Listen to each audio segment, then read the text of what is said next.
বোন, আমার কাছে বেশি ওয়াজ ছেলে মেয়ের আলাদা নাই। আপনার সতর আর পুরুষের সতরে কিছু পার্থক্য আছে। ঢাকাতে আপনার জন্য অসুস্থ হন আপনি, সেখানে সলাৎ আপনার জন্য নিষিদ্ধ এবং এতে আপনি পরেটার কাফারা করতে হয় না।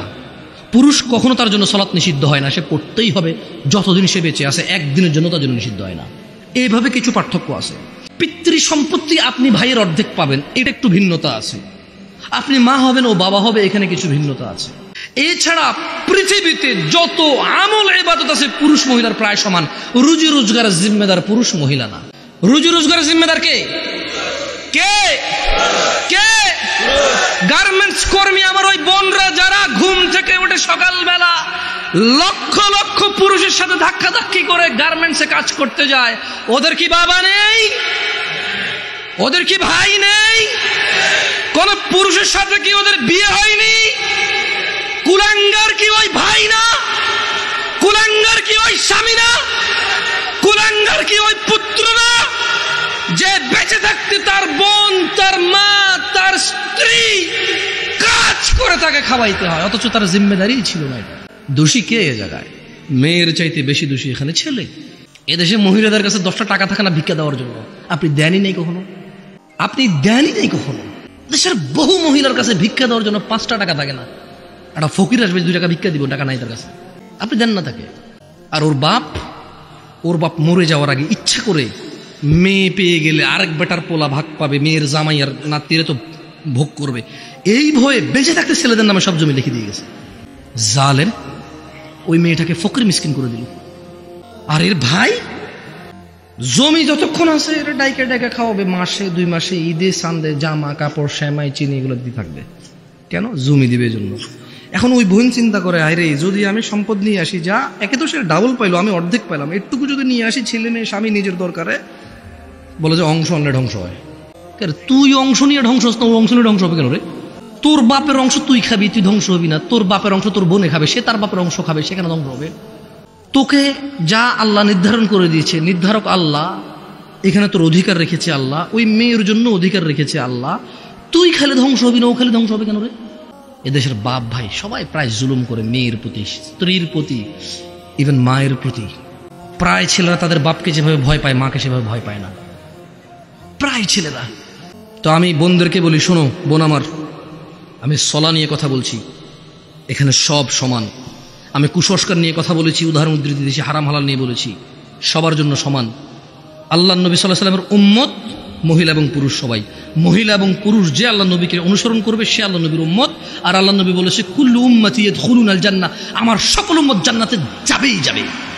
ভাই আমার, বোন আমার, তোমরা আল্লাহ নবীর উম্মত হও। শোনো, এখানে আজকে আসছো, 2-4টা হাদিস বলি, মনোযোগ দিয়ে শুনে তুমিও চলে যাও, আমিও চলে যাই। আন মুআয ইবনে জাবাল, ভাই ও বোন আমার, মুআয ইবনে জাবাল রাদিয়াল্লাহু আনহু থেকে বর্ণিত, তিনি বলেন, قال رسول الله صلى الله عليه وسلم, আল্লাহর রাসূল সাল্লাল্লাহু আলাইহি ওয়াসাল্লাম বলেছেন, আলা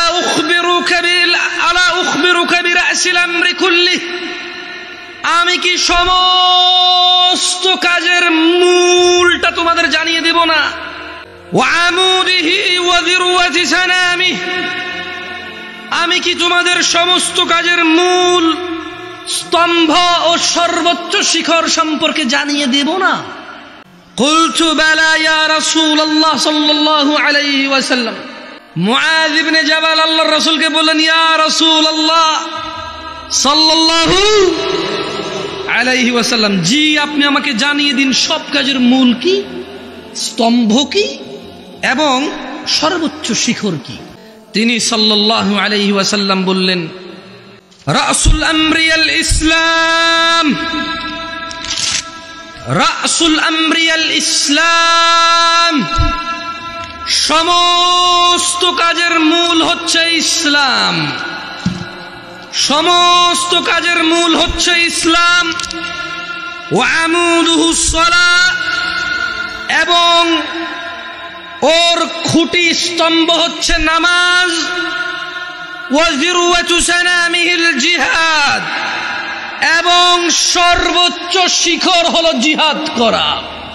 সমস্ত কাজের মূল হচ্ছে ইসলাম। যত কাজ করবে সব কাজ নেকি বলে গণ্য হবে মুসলমানের, এবং এই সকল কাজ নেকি বলে গণ্য হওয়ার পর তা টিকে থাকবে। এটা হচ্ছে ইসলাম। সকল কাজে ইসলামের উপরে আসবে। মুসলমান যত ইবাদত করবে এটা হচ্ছে মুসলমান, ইসলাম। ওয়া আমুদুহুস সালাহ, এটা হচ্ছে সালাহ, আমুদ, খুঁটি, যেটা পুরো ইসলামটাকে ধরে রাখে। একজন মানুষ মুসলমান অথচ তার সালাহ নাই, তাহলে তার ইসলামও নাই, খুঁটি নাই, ইসলাম নাই।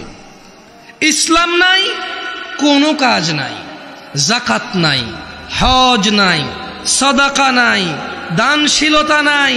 ও করেছে, ও হজে গিয়েছে, ও সাদাকা দিয়েছে, একটাও নেকি বলে গণ্য হবে না। কি নাই? কি নাই? কি নাই? সালাত নাই। আমি বলি সালাত মানে এই খুঁটি না থাকলে, এই খুঁটি না থাকলে ওর ইসলাম নাই। ও মরে গেলে কোনো কাজে আসবে না, ওর ইসলাম খুঁটিবিহীন। আসলে ও মনে করে এটা ইসলাম।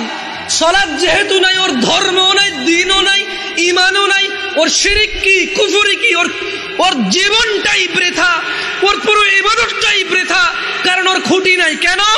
কারণ আবু হুরায়রা রাদিয়াল্লাহু আনহু, আবু হুরায়রা রাদিয়াল্লাহু আনহু থেকে বর্ণিত, তিনি বলেন, বোন আমার মনোযোগ দিয়ে শোনো, ভাই আমার, قال سمعت رسول الله صلى الله عليه وسلم, আবু হুরায়রা বলছে আমি আল্লাহর রাসূল সাল্লাল্লাহু আলাইহি ওয়াসাল্লামকে বলতে শুনেছি, ইন্না আউওয়ালা মা ইউহাসাবু বিহিল আবদু ইয়াওমাল কিয়ামাতি মিন আমালিহিস সালাহ,